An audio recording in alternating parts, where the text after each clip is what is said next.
After reading G. Edward Griffin's book, The Creature from Jekyll Island, Bix Weir began his own research and developed an alternative theory, which has a different motivation for the creation of the Federal Reserve banking system, and involves patriots infiltrating the Fed to destroy it from within.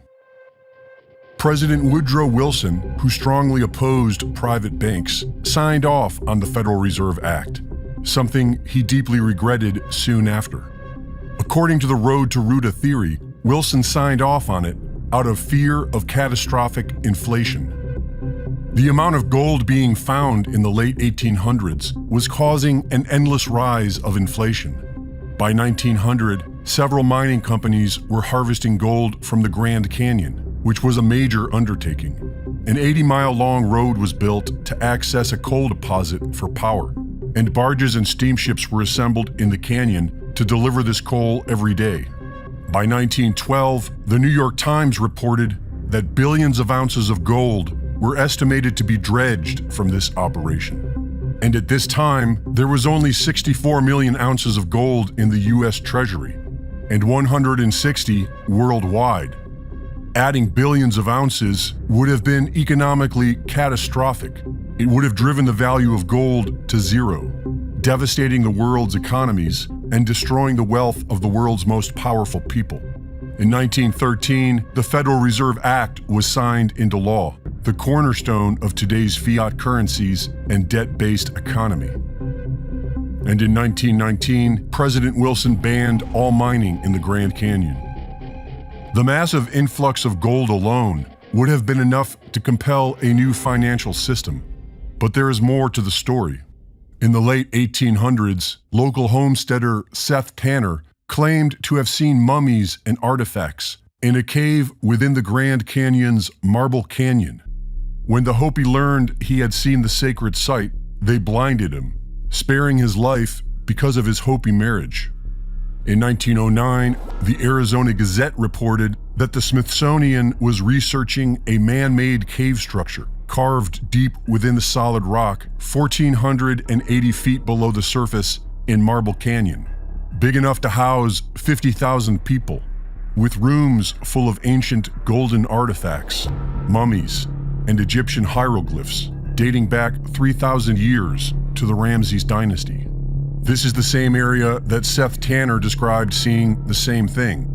It's the same area where the famous Lost City of Gold was thought to be. And it's the land of the Hopi, whose ancestors once lived in the Great Hole Sipapu, commonly known as the Grand Canyon, where several geological formations have been given names from ancient Egypt. In 1956, two planes collided in midair, directly above the alleged cave system of Marble Canyon. And over the next 2 weeks, a dozen helicopters worked to haul out debris.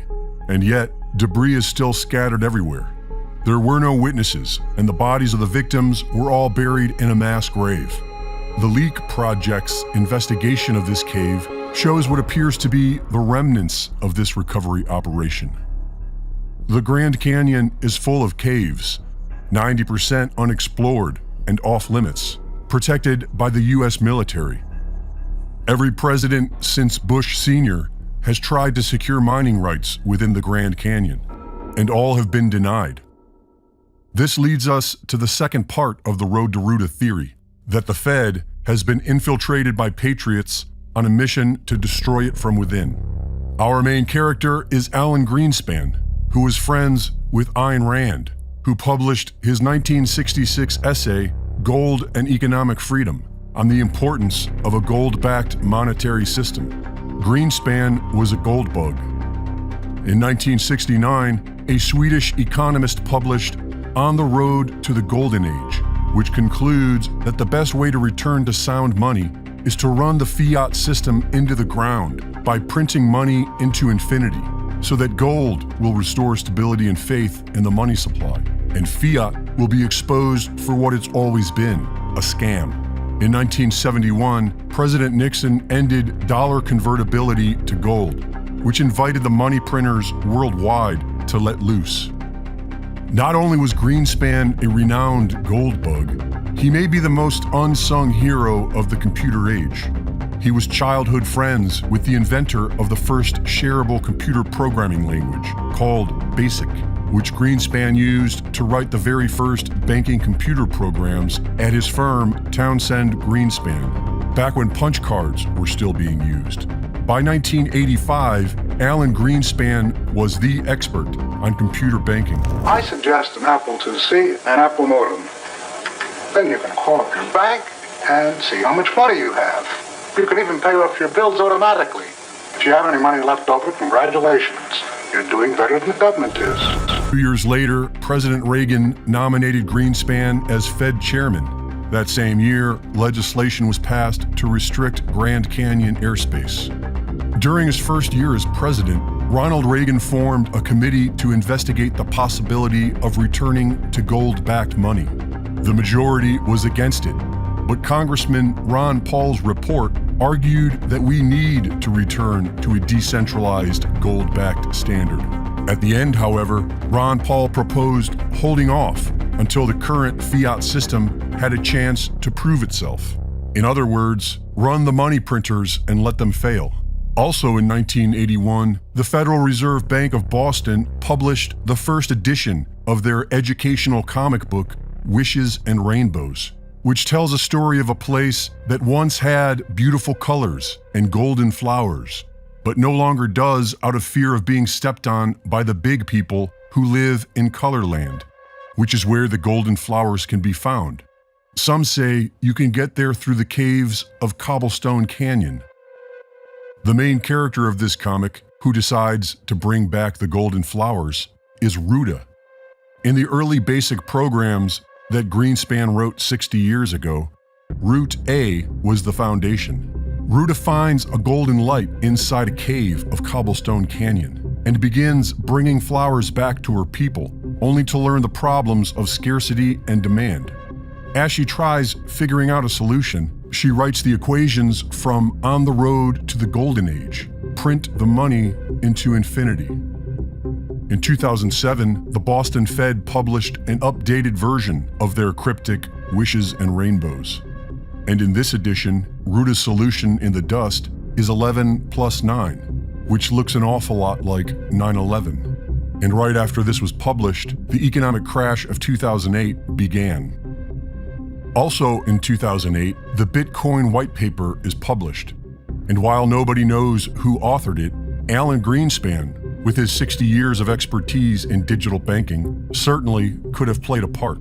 In an ominous sign of the turbulent times we're all living in, we're starting to see people go through some really extreme things. According to new research, millions of people in America are skipping meals every day because of the high cost of food. Even in the world's richest country, families are depriving themselves of their basic necessities due to the worst cost of living crisis in a generation. In some states, nearly 75% of U.S. households can't afford enough to eat. If you have been to a gas station, supermarket, or tried to pay your electricity bills at all in recent months, then you know the economy is a total and complete mess right now. We're seeing bills pile up higher and higher. Debt levels soar, rent and housing costs skyrocket, and every trip to the grocery store is making us more anxious than the one before. Meanwhile, wages are essentially flat.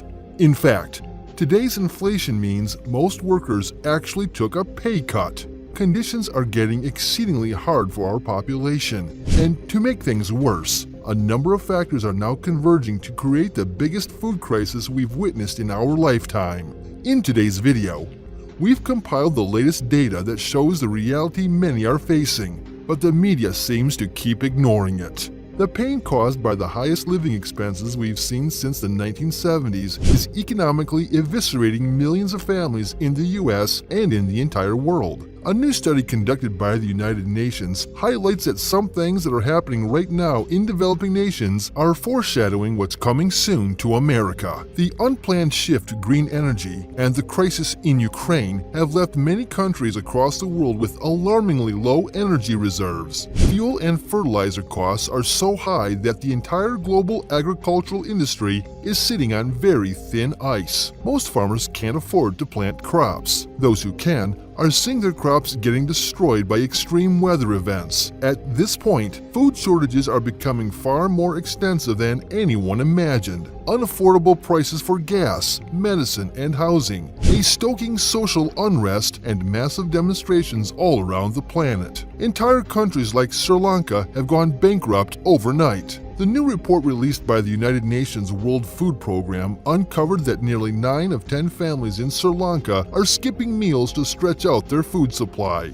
The analysis underlined that what's going on in countries like Sri Lanka right now is a sneak peek at what life will be like in America when food shortages and food inflation really start to bite. Over the past couple of years, numerous U.S. farmers came forward to alert us about a perfect storm that was brewing in our food supply chain. In the past 24 months alone, U.S. farmers and ranchers have been plagued by droughts, record heat waves, shortages, and soaring prices of diesel and fertilizer. A bird flu epidemic plus labor shortages, fires at processing plants, you name it. The explosive food prices we're seeing on our local supermarket shelves are reflecting the combination of squeezed food supplies and the biggest increase in the cost of living in 40 years. Grocery prices have spiked to record-breaking levels, and the rising costs aren't stopping. As we reported in previous videos, the nation's major food grocers are announcing price increases of 10 and up to 70% in a wide range of products starting this month.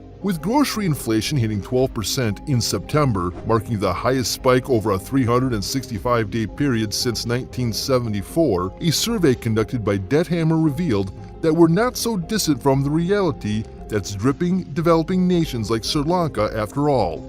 The study found that nearly half of Americans, or 45%, are skipping meals as a result of inflated, unaffordable prices.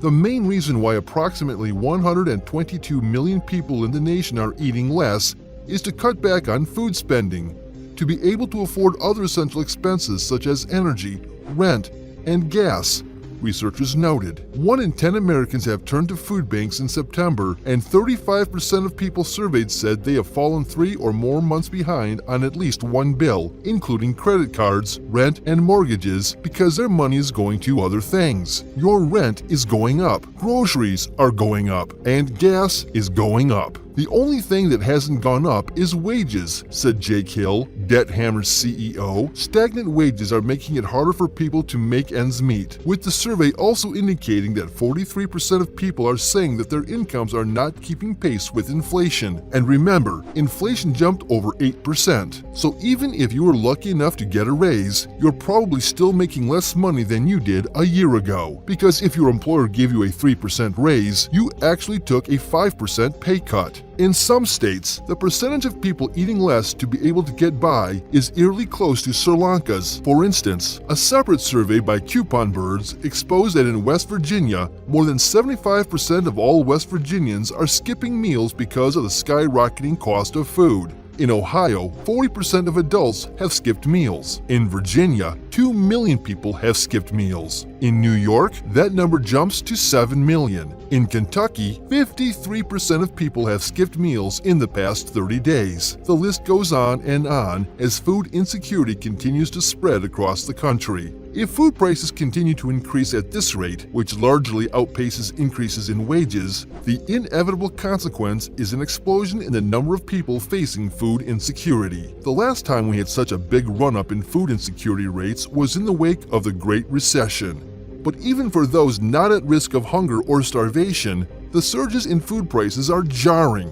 Food matters a lot to our quality of life. Not being able to buy the foods that people are used to, that your children are asking for, that your family wants. That's a really hard thing. Any disruption of habit is very, very hard. Real-time data from the U.S. Census Survey suggests that food hardship has been steadily rising in families with children this year. In the richest country in the world, children in 274,000 American households have faced hunger. They've skipped meals or did not eat for entire days because their parents didn't have enough money to buy food.